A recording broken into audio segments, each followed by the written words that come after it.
Hey everybody, and welcome back to Brit Reviews It All. Today I am still working on Pretty Little Liars, episode 9 done, and so that's what I'm going to be reviewing today. This one is called Dead and Buried. There was a lot going on with this episode. OMG. Just take a second. Oh, look. See my t shirt, y'all?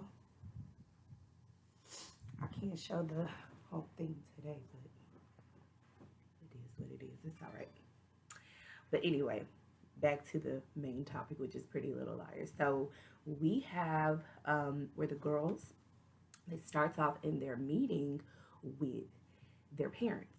Um, and they're basically telling them everything that has been going on um, with with like all like everything. They're telling them the stuff that they've been finding out about Angela, just laying it all out there.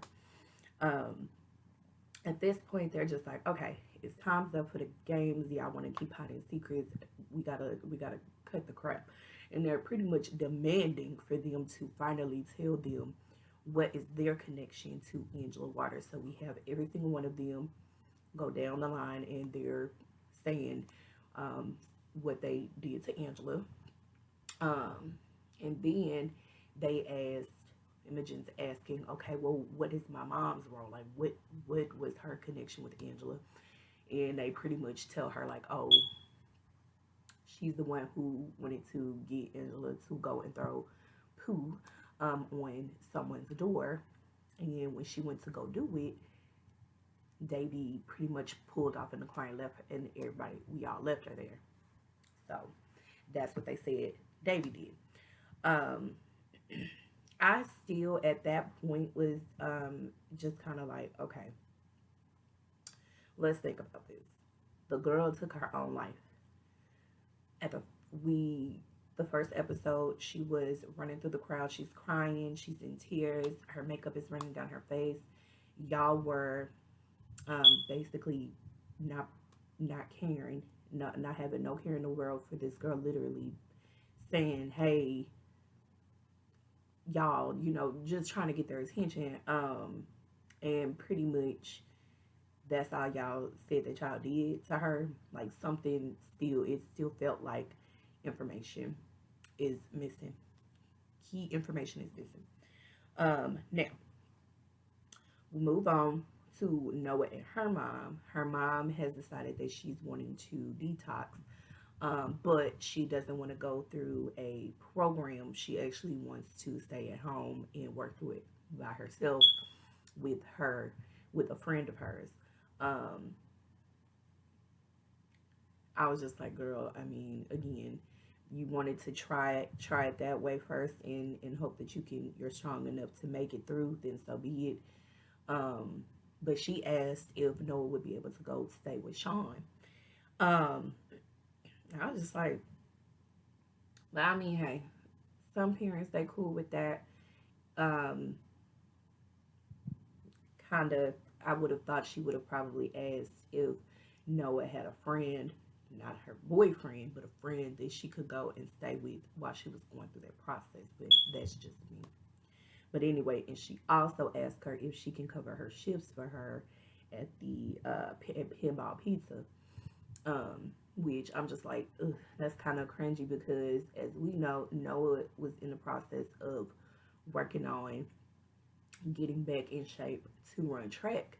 Now, how is she going to be able to do that? And she's covering after school, covering your shifts at Pinball Pizza. Secondly, does that really work like that? You're not an actual employee of Pinball Pizza, and you can just show up to work and say, "Oh, hey, I'm gonna fill in for my mom." I mean, that was kind of strange, but hey, those are the way my mind processes stuff. But I guess again, it's a TV show, so we gonna roll with it. Now, um, Noah ends up going to go stay with Sean. You don't see his parents anywhere in this scene, which was kind of again weird, but it is what it is.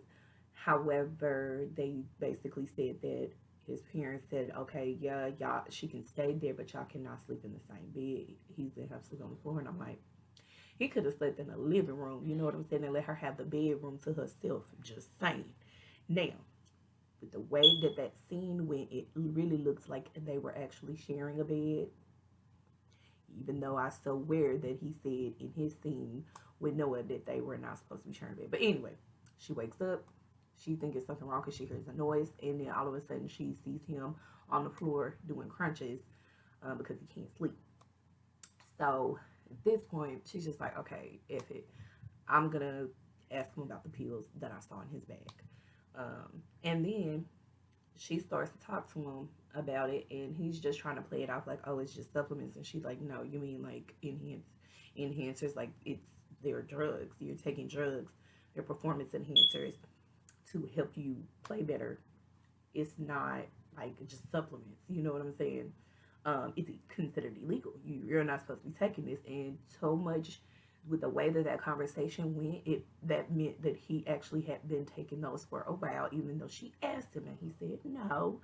But whatever. Um, she confronted him about it. He went on and admitted, yeah, okay, so I take them. And she's just like, no, like you promised me, like I can't deal with two pill addicts, basically. She's like, I can't take that.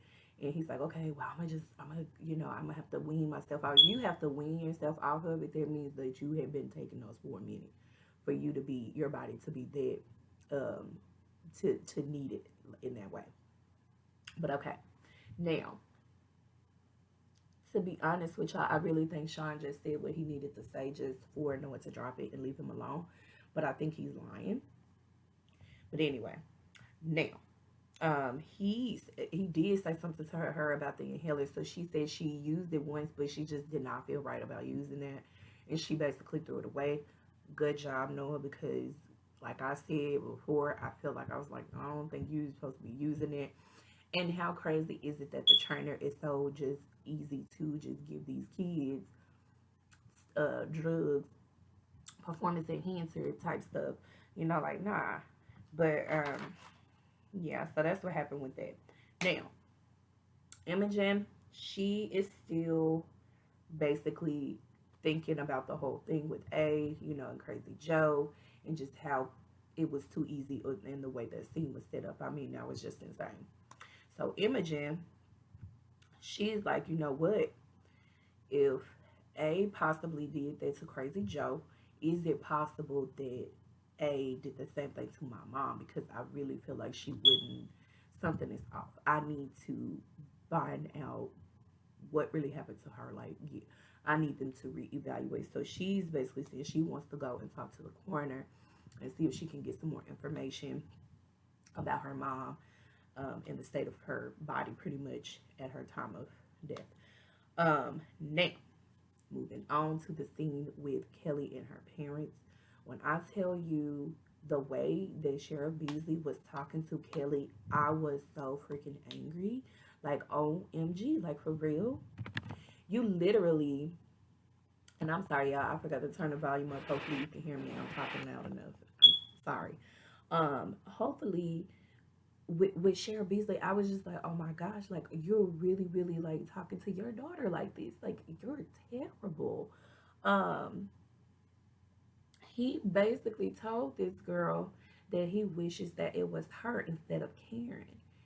I'm like, who talks to their children like that? I mean, at this point, that is literally verbal and emotional abuse.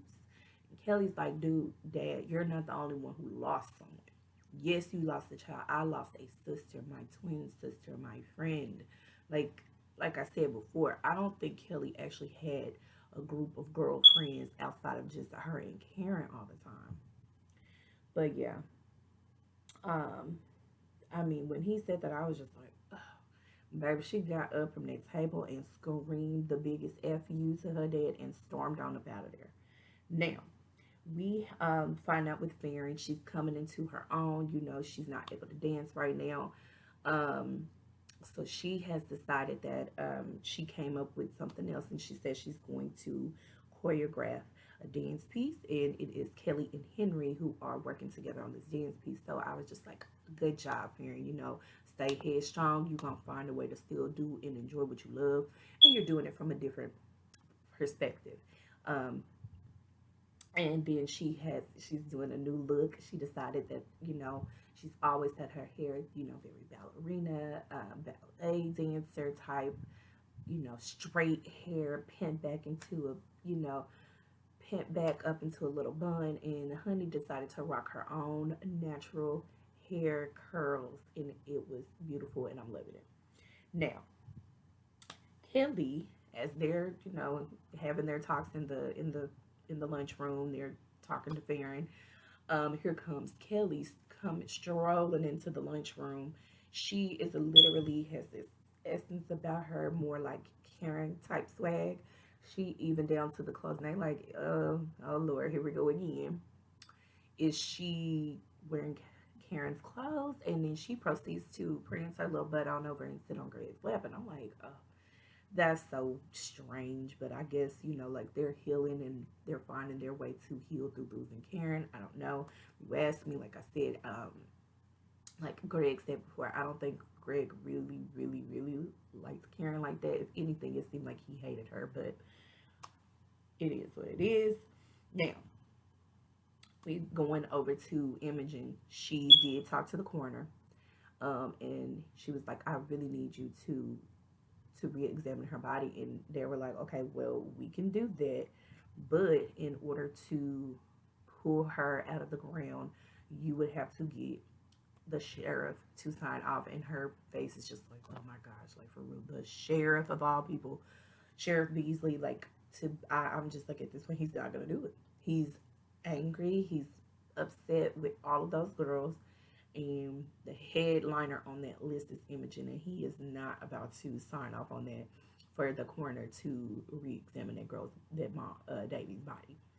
Um, so we'll get back to that. Now, Henry, he is having a talk with Farron, and the way he started out the conversation, she's like, "Oh my God, like what is it?"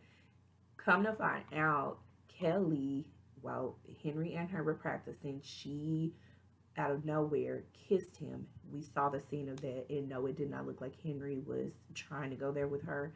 He did not kiss her back. From what I saw, it was all Kelly, and then she pulled back, and I'm just like, okay, if you pulled back, probably because he wasn't kissing you back. But I feel like if you would have actually, if he would have, kissed her back, that would have been a moment between the two of them. But it didn't work like that because Henry is all about him some Farron, okay? But Farron is just like, excuse me, like, she did what? And she was like, well, just so you know, I am gonna go and talk to her about it. Moving on. Now, Imogen, she goes to go and talk to the sheriff, just like, hey, she knows she needs to get something done. She's like, forget it. I'm gonna go talk to the sheriff. I'm gonna see if I can convince him to do what I need him to do. I need him to sign off on his paper. Um, of course, he's gonna ask her a lot of questions because I mean, that's a lot to ask for them to pull this year, even though that's your parent, for them to pull her out of the ground and re-examine her body. I mean, that's a lot. But at this point, she's desperate for answers, and she needs it um, for her peace of mind, pretty much. Now he agrees to do it, but he says that he would need a signature from Davy's next of kin. Which, as she's sitting there thinking about it, she was like, "Will my dad's signature, will that be good enough?" And I'm just like, you know what? This whole time, I never ever thought about where the heck is Imogen's dad in this whole thing, and we're gonna put a question mark on that. Where your daddy been, girl? We'll come back to that. Now we have Farron. She catches up with Kelly to confront her about kissing on Henry. Okay, and when Farron started to question that girl, Kelly had a whole breakdown. She's like, "Look, please don't start with me. I wasn't. It was just a moment. I don't know what I was thinking. It just happened.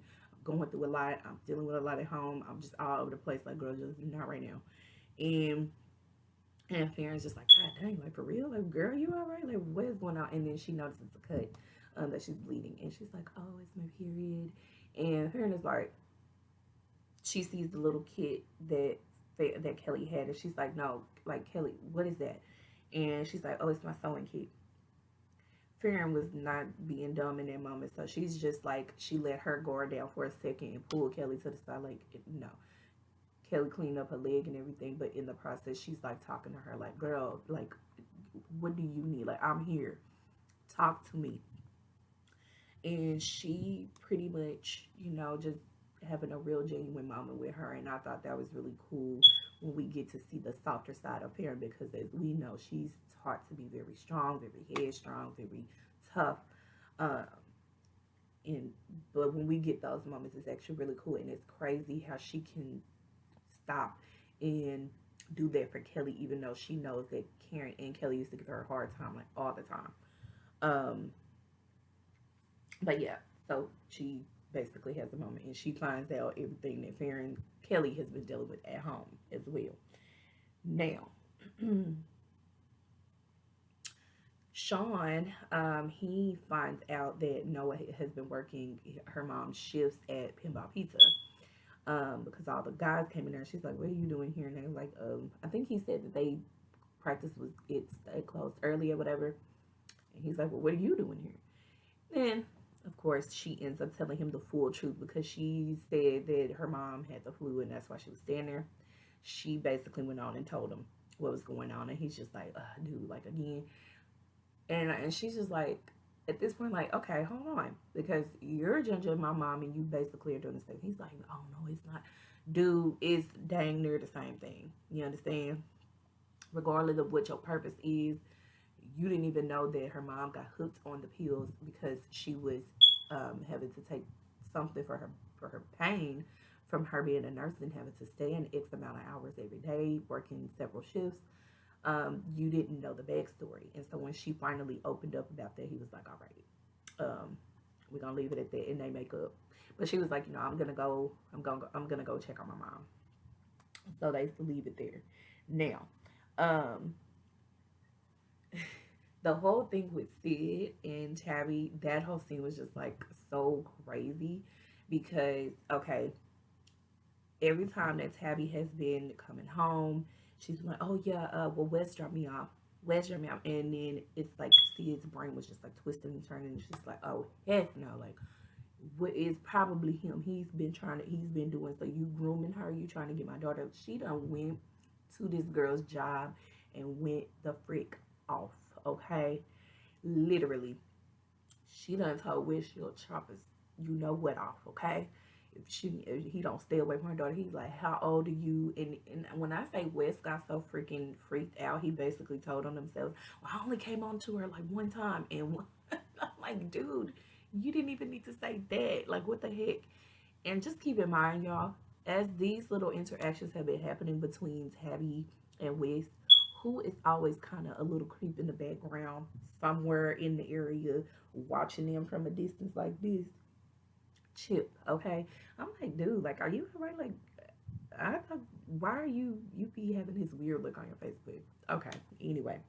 But um, at this point, Tabby has to pull her mom out of the freaking theater, and they're outside, and she just goes ahead and she opens up and tell her about what they're doing with the whole DNA from the blood drive.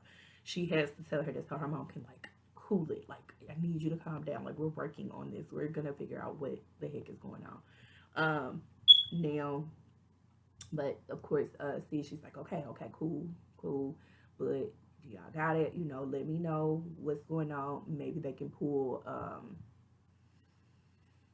Farron's mom in to help out.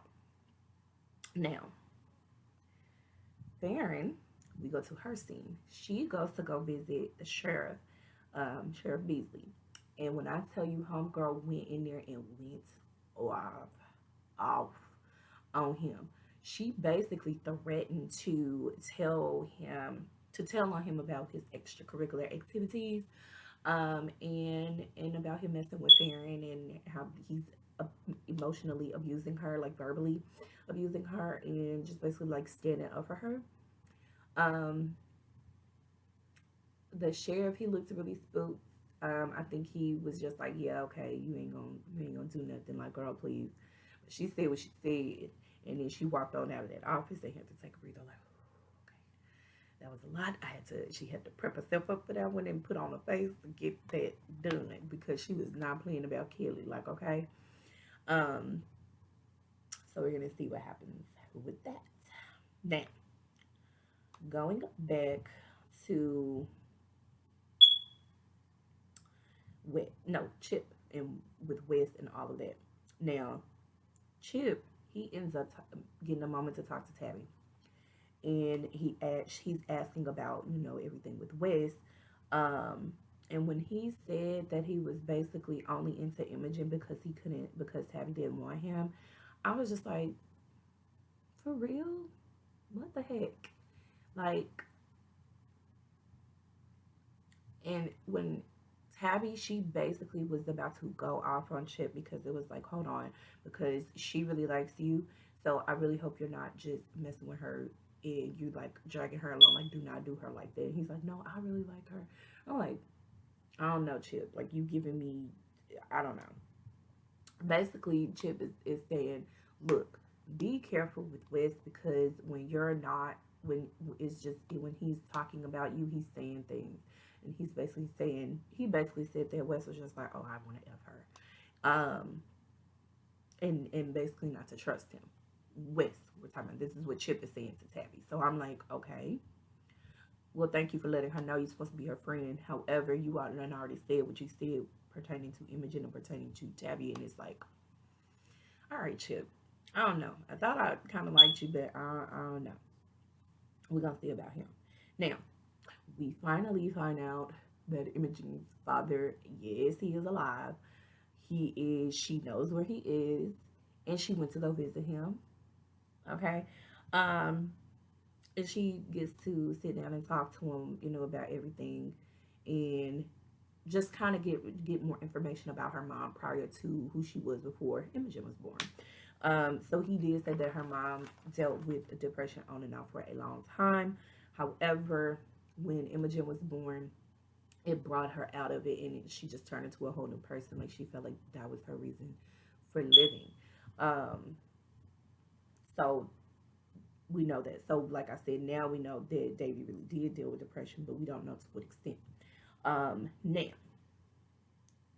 when it comes to where Imogen was supposed to go if something ever happened to Davy actually did put it in her will that she wanted her to go and stay with Sid, because she knew that Sid would take care of her as if she were her own.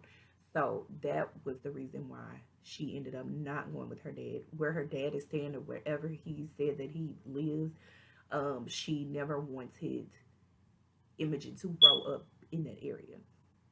But I guess, hey, it is what it is. And he just went with it. I'm like, but you don't even have no contact with your daughter at all. Like, y'all don't talk to each other? Like, that's strange. Anyway, um, her dad, he said that he was good. He went on and he agreed. He signed off on everything because he said that he believes, Imogen's her gut feeling about her mom, and he's saying like your mom, like I'm telling you, she would never willingly leave you. Now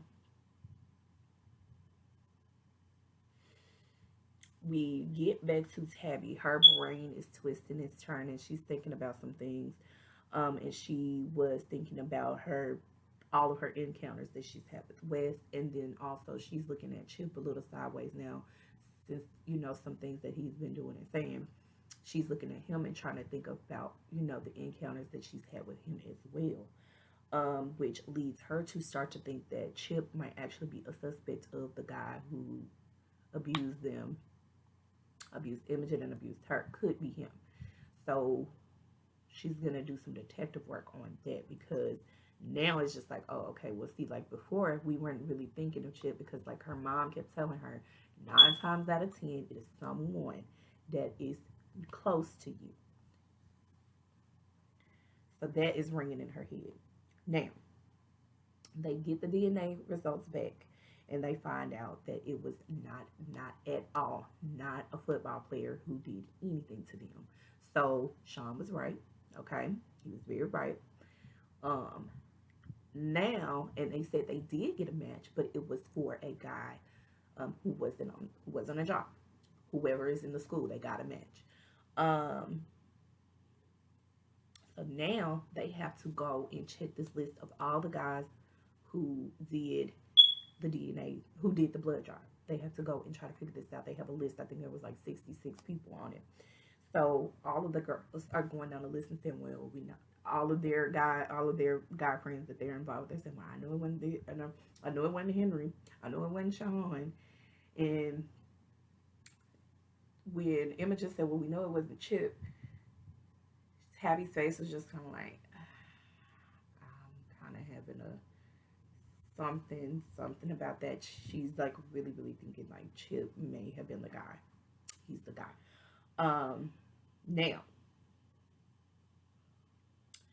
while all of that is going on, the sheriff calls.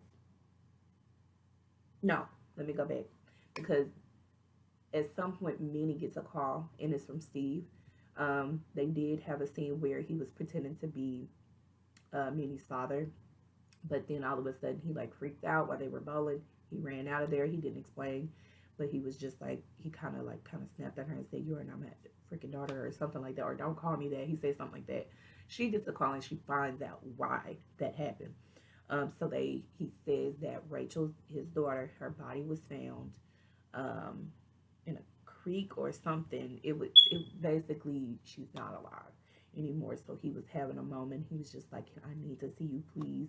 And I'm just like, "Minnie, like, no, girl, what are you thinking?" She agrees to go meet this guy, and I'm like, "No, like something about that whole setup was just like not good. Like he's mentally distraught. He just found out this news about his daughter. Like it's confirmed. Um, I'm just like, I don't know. He could lose it and he could try to harm you. Like, we don't know. You know what I'm saying? But of course, she has a soft spot for Steve in his situation. So she did end up leaving to go and go meet with him. But hold that thought because not too long after this, Sheriff Beasley does call Imogen and literally was just like, what the heck is wrong with you? Like, you just couldn't wait. And she's like, "Sheriff, like, what are you talking about?" He's at the grave site and Davy's grave has been dug and her body has been removed from its casket. And when I tell you, Imogen had just been told by the nurse that she needed to watch her blood pressure because, she needs to try to calm down and stay cool headed and not stressed. Imogen fainted. Um, Now, moving on from that, we're gonna hold on because we're switching scenes. We're going, all the girls, they have something going on. Farron's mom, she comes home, she's frantic. She finds out that that Farron's dad has gotten arrested for resisting arrest. They said that his tail light was out and that's why they pulled him over. So she's like running to go get him out of jail, get him out of trouble. So Farron, she immediately is just like, "Oh crap, it's Sheriff Beasley. He's messing with my dad and he's abusing his power because Farron went off on him about Kelly." Um, so she's like freaking out. Now, Noah, she goes home to go check on her mom, see how she's doing. And she finds the little creep guy that would come to Pinball Pizza to meet Noah's mom. He's sitting there on the couch with her when Noah walks in. Noah flips out, grabs the bat, and is like, "Get the frick out of my house," going off. And basically, her mom, she was breaking. She wasn't able to stay strong enough to detox on her own. So that was a fail. Um, so that sucked. That was really crappy for that to be the update on Noah's mom. Now we have Minnie. Her boyfriend couldn't get a hold of her, so he ended up, he's like, "I don't know what she's at." He goes, go finds her mom's, and they get together. Thank goodness that the other mom, she basically had a tracker on Minnie's phone, so they were able to find her and they found her at the motel, same motel that Minnie's mom had been staying at. So they find her, they knocking on the door, she answers, and they are just like, what the heck? And you know, what the heck is going on? She's like, it's not what you think, it's not what you think. And then she has to basically tell them like what she's been doing. They didn't get mad at her because if anything, they were just happy that she was alive, she was okay, no harm had been done to her. And she's just like, he's going through something, like he's, you know, dealing with something. So they leave it at that. They don't even question her about it. Now, because of what Sharon Beasley, Farron believes Sharon Beasley did with messing with her dad, she immediately goes to Kelly's house and she sits and she talks to Kelly and her mom and told them everything with what the sheriff has been doing.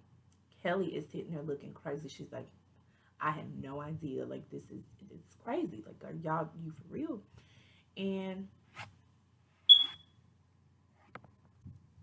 this is when Kelly's mom lets us in on some information about the sheriff. We find out that she knew that he had some extra, some extra things about him. The mother is very religious, but she didn't know that. I don't think she knew that he was still, out there messing around with men. I don't think she knew that. She says that she thought that he had gotten that out of his system. Um, Come to find out, Tom Beasley, Sheriff Beasley, aka Sheriff Beasley, was Davy's, Imogen's mom, high school freaking sweetheart. They dated. Not one time did anybody ever share that information. Um,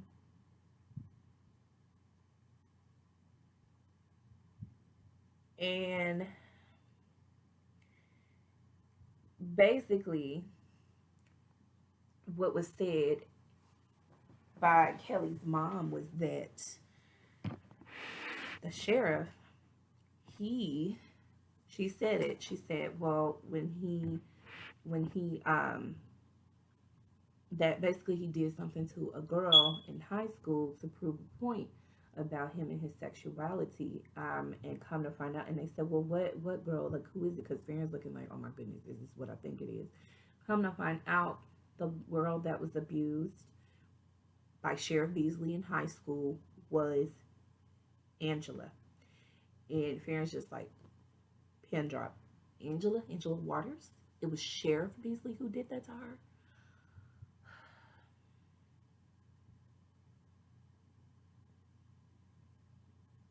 Y'all, I was just like, and there we go. And there's the connection right there. Right there. And I'm just like, okay, parents, once again, y'all knew information. You knew something about um, Sheriff Beasley and his connection to Angela and his connection to Davy, and y'all clearly did not tell the girls this information. So for Farron to get the details, some key pieces that they needed, she got that from freaking Miss Beasley, man. But yeah, so they are basically just kind of like, oh crap, like this man, like we don't know. Like there's more information that we need to know. There's still a lot of stuff that we don't know, but for them to finally come around full circle and being able to pinpoint who hurt Angela, that gives us a lot of information. Okay, so we are getting closer and closer to finding out where A is taking us and why A is doing the things that A is doing. So let me know what y'all thought about this episode. I thought it was really, really good. The ending was excellent. Okay, excellent. I can't wait. I'm gonna get ready to go on to the last episode, episode 10, and we're gonna see what they share with us. Are they gonna finally reveal who A is? Are they gonna string us along to a whole nother season? I don't know, but we're gonna find out. All right. So, with that being said, please like, comment, subscribe, hit the notification bell button so that you'll be notified when I post another video. All right. So let's find out who A is, everybody. If you know already, don't tell me. All right. I'm gonna go watch episode 10 right now. All right. Don't tell me anything. All right. So bye, y'all. See you in the next video. Bye.